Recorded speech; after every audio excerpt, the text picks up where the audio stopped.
Hello, Ms. Ragus, and everyone watching this video. First of all, I'd like to thank all of you for tuning in and giving me a chance to present my study about graffiti as urban character. My name is Queen. I'm a fourth year architecture student in Bandung Institute of Technology, and in this occasion, I'd like to show you how graffiti plays a role in reflecting a city's urban character and how does the city's character keeps graffiti alive as a form of art and not vandalism. This research was inspired by a chapter written by Kim Davies, Simon Wallen, and Ian Woodcock in a book titled Mapping Urbanities that was published in 2018.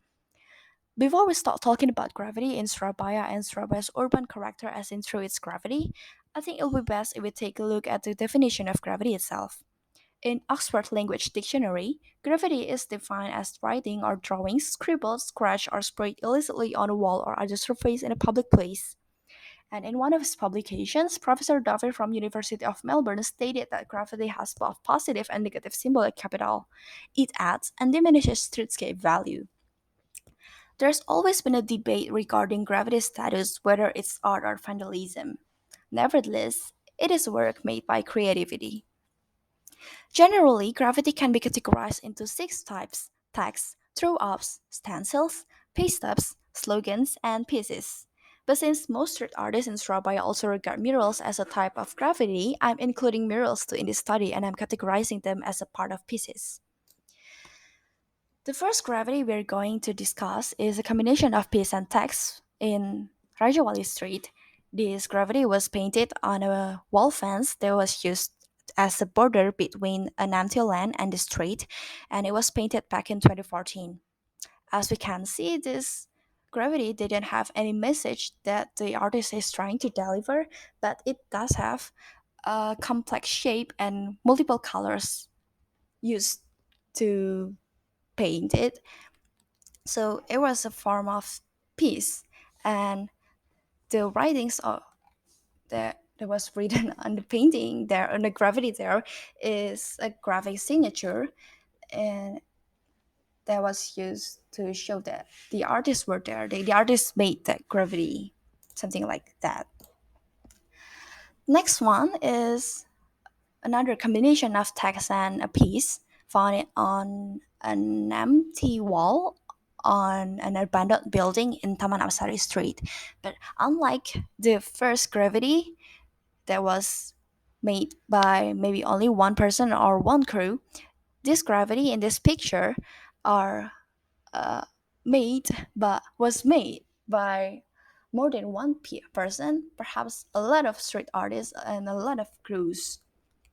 And as we can see, the words written on the wall didn't make up any sentence. It didn't have any message, but it plays a role as a graphic signature that was written in a very fast and simple way to get a name onto a surface with a primary content of I was here, that they were there, and they marked their territory.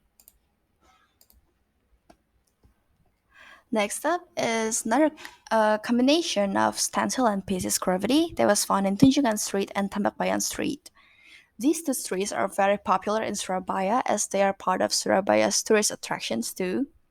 And I think that is why the gravity here look more like artworks with fine arts or pop art style rather than some scribbles or paintings on a blank surface.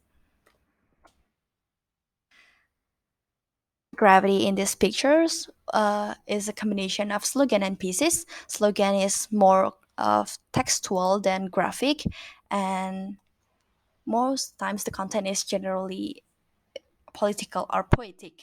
But in this case, in this gravity, the content is reminding people not to eat junk food, as said by the Ronald McDonald Gravity. This was found in Raya Kupangida Street, and I used to pass this street on a daily basis to go to school like 12 years ago. And I remember how the gravity here is always changing. At least once a year, another gravity will be added onto the wall, covering up the existing gravity. Sometimes there are another beautiful artwork, and some other times there are scribbles made by people marking their territory. I'm not so sure if the latter is also considered art or just vandalism, though. Next up is the gravity of pieces. that was found in Lingkar Dalam Street. As we can see, this graffiti didn't have any text and it didn't have any messages that the artist is trying to deliver, but it's only some illustrations. And I think these illustrations are kind of cute. Some graffiti in Surabaya are also used by the street artists to speak up their opinions regarding socio-cultural issues that's happening in the city. For example, artists do graffiti in Mastrip Street and Kenjeran Lama Street. Both are combination of slogan and stencils. And through these artworks, the artist try to tell people not to forget our culture, our roots. They say through their drawings that local wisdom is a part of history and that traditional markers shouldn't be removed, totally removed from the city. Next graffiti is a piece and slogan combination found in Dolly Alley, and this satirical graffiti was painted on a retaining wall. Dolly Alley was once a very famous red light district in Southeast Asia. The drawing here shows a girl sleeping while saying that she can now sleep peacefully, implicitly saying that Dolly today is a lot more peaceful at night compared to how it was before the localization was shut down. Perhaps it's the governor's realization that no matter how hard they try to get rid of all gravity, they can remove all of them. That makes the governors now collaborate with street artists to make gravity in blank spaces in public. These gravity are often filled with messages like reminders to participate lawfully in elections, to wear masks and wash hands in order to fight COVID-19, and even prayers as seen here in Wonokromo, Gunung Anyar, and Ketabangkali Street. Most young Surabayans also have really big pride of the city's football team, Persebaya. Their love for this football club is very abundant that they made graffiti as a form of appreciation towards their idols. As we can see here, the top picture is a graffiti painted in Ahmad Yani Street, and that it was drawn to celebrate the football club's anniversary. And the picture at the bottom was found in Genteng Kali Street, and it was made to appreciate the players who delivered a superb performance in matches. These two gravities are a combination of slogan, throw-ups, and pieces. So, based on the gravities found in Surabaya, we can conclude some characteristics that Surabayans have and the urban character the city has. Aside from creativity, Surabayans also have pride. It can be seen from their gravity that shows how much they are very proud of the football team, and they're also very critical. Like they use the gravity to critique poli- political conditions, social cultural conditions, and many more. And it is also concluded that in Surabaya there's a lot of empty walls, perhaps in alleyways or even in the big streets, because most times fence walls are used as a border between empty lands and the street.